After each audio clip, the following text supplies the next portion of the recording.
मैं शुरुआत में अपनी तरफ से ताज़ियत पेश करना चाहूँगा उन 26 लोगों को जिनका नाम पूछकर और मुसलमान नहीं होने के नाते पर उनको गोली मारकर कत्ल कर दिया गया। मैं ताज़ियत पेश करना चाहूँगा मौलाना इकबाल को, जो पूंछ के मदरसुल ज़ियाउल उलूम के मुदर्रिस थे। उस 5 साला लड़की मरियम को, जिसको पाकिस्तान की शेलिंग में उसका पेट फट गया। मैं ताज़ियत पेश करना चाहूँगा मैडम ज़ैन अली और उर्वा फातिमा, इन दो जुड़वा भाई बहनों को जिनकी उम्र 14 साल थी। लांस नायक दिनेश कुमार को, बीएसएफ के सब इंस्पेक्टर मोहम्मद इम्तियाज़ को। मैं शुक्रिया अदा करना चाहूँगा कश्मीर की आवाम का कि उन्होंने पहलगाम के वाक़े के बाद मस्जिदों से ऐलान किया मज़म्मत का, बग़ैर किसी के बोलने पर रोड पर निकलकर उन्होंने पाकिस्तान से आए हुए दहशतगर्दों की मज़म्मत की। मैं मुबारकबाद देता हूँ हमारी मुसल्लह अफ़वाज को कि उन्होंने एक अजीम कुर्बानी पेश की और बहादुरी के साथ ऑपरेशन सिंदूर में भारत को कामयाबी दिलाई। मैं मुसल्लह अफ़वाज ने पहले 9 दहशतगर्द ठिकानों पर उनको निशाना बनाया और सबसे मेरी नज़र में जो दहशतगर्दी के दिल पर हमला हुआ वो भावलपुर का था और 6 एयरफील्ड, 3 हैंगर और 2 रनवेज को हमने तबाह किया। बाद में ऑपरेशन सिंदूर की कामयाबी की एक अहम वजह यह थी मैडम कि मुल्क में इत्तेहाद और इत्तेफाक पैदा हो गया था, एक यूफोरिया पैदा हो गया था, मगर अफसोस कि हुकूमत ने उसका फ़ायदा नहीं उठाया। मैं आज भी कह रहा हूँ, जिम्मेदारी के साथ कह रहा हूँ कि पाकिस्तानी फ़ौज, पाकिस्तान की ISI, पाकिस्तान का डीप स्टेट, उनका हयाती मकसद ये है कि हमेशा भारत को कमज़ोर किया जाए और अगर हमको इन ताकतों को कमज़ोर करना है तो देश में इत्तेहाद और इत्तेफाक को बरकरार रखना पड़ेगा। अगर हम बुलडोज़र के ज़रिए या फिर लिसानी जबर के ज़रिए या मजहबी फ़िरक़ा परस्ती के ज़रिए अक़लियतों को निशाना बनाएंगे तो हम खुदा ना खास्ता उन पड़ोसी मुल्क के दहशतगर्द तंजीमों को कहीं कामयाब ना हो जाए। मैडम, मैं आपके सामने ये भी कहना चाहूँगा कि इत्तेहाद और इत्तेफाक इस मुल्क में जब मजबूत होगा तो हमको बैनुल-अक़वामी सतह पर दिखाने की ज़रूरत नहीं पड़ेगी। मैं आपकी तरफ से हुकूमत से चंद सवालात करना चाहूँगा कि वज़ीर आज़म ने कहा कि खून और पानी एक साथ नहीं बह सकते, आतंकवाद और बातचीत एक साथ नहीं हो सकती।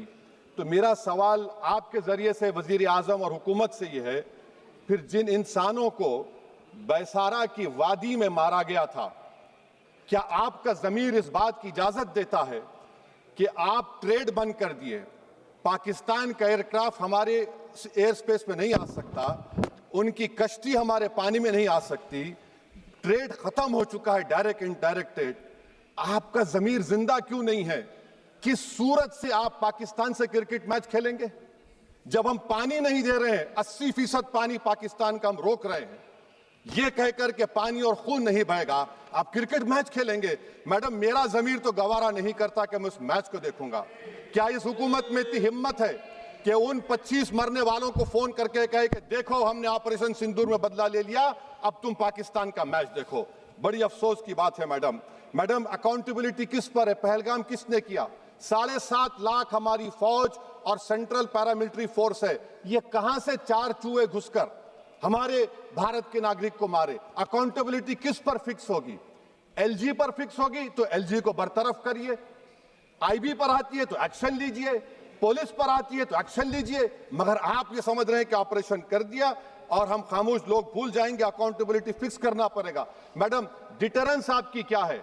आपने सर्जिकल स्ट्राइक किया, आपने बालाकोट किया, फिर ये पहलगाम हुआ, तो आपकी डिटरेंस की पॉलिसी नाकाम साबित हुई, कश्मीर की पॉलिसी नाकाम साबित हुई, 370 हटा दिया आपने एक रियासत को यूटी बना दिया और उसके बावजूद भी दहशतगर्द वहां पर पहुंच गए।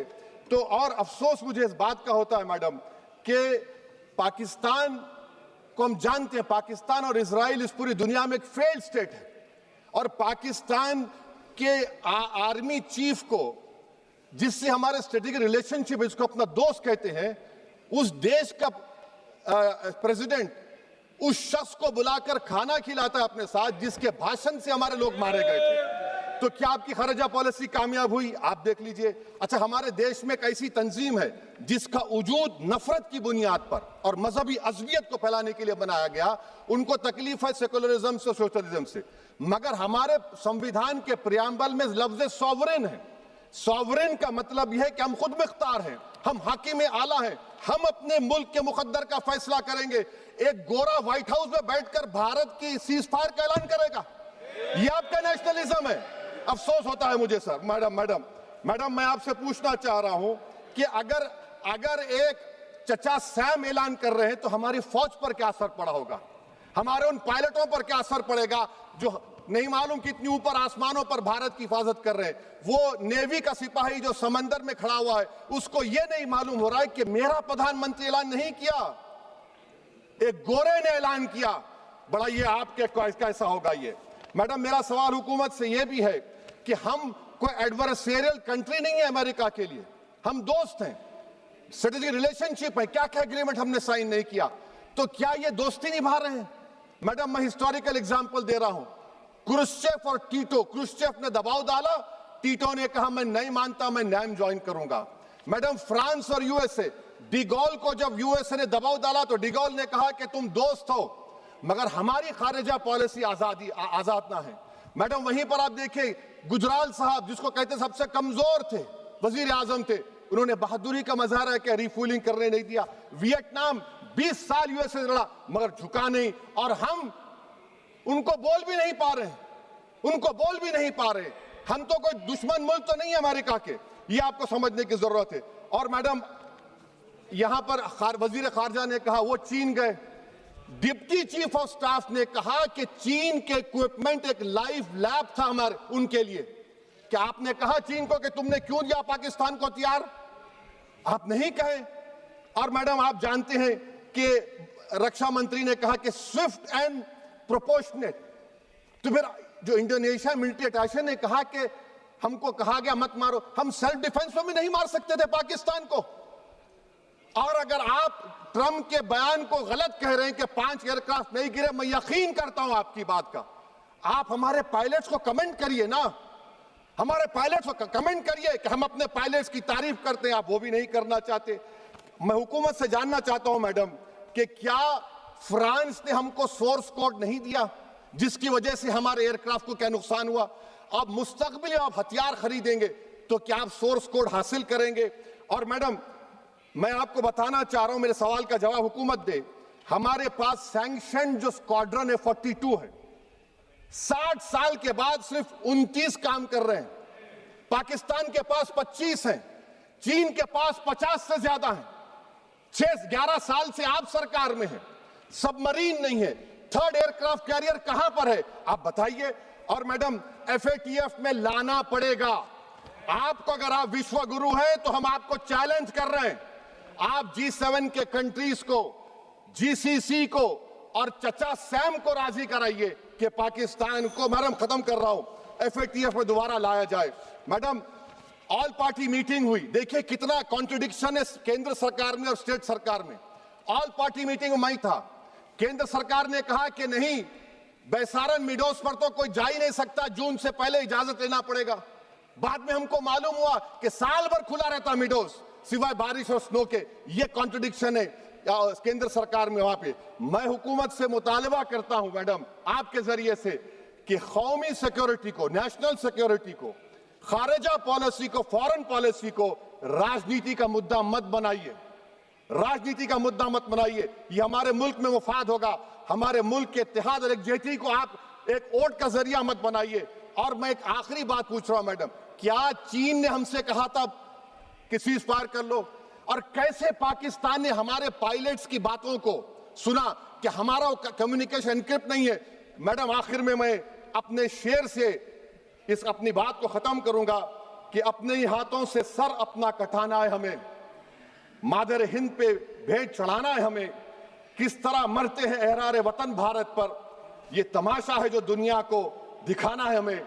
ये मैं भारत की उस बहादुर फौज के नाम पे करता हूं, मुसल्ह फौज के नाम पे करता हूं। ये शेर कहने वाला कोई बीजेपी का नहीं था, ये शेर कहने वाले का नाम शेर था, शहीद अशफाकुल्लाह। मैं फिर से हुकूमत से कह रहा हूं, पाकिस्तान टेररिज्म करेगा। आप तैयार हो जाइए। आप चीन से मोहब्बत, कितना इम्बैलेंस हो रहा ट्रेड का, कितना इम्बैलेंस हो रहा है चीन से।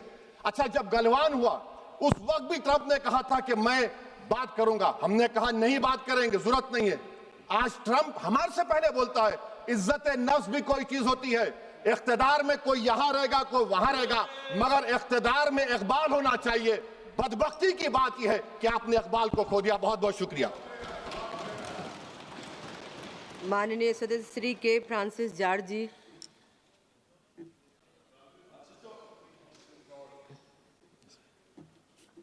Madam Chairperson, I rise today not to indulge in any blame game, but to raise questions that this Republic must not shy away from. Madam, the gruesome attack in Pahalgam on 22nd April 2025, which saw the targeted killing of 26 unarmed civilians, most of them pilgrims, is not merely a lapse, it is a loud alarm.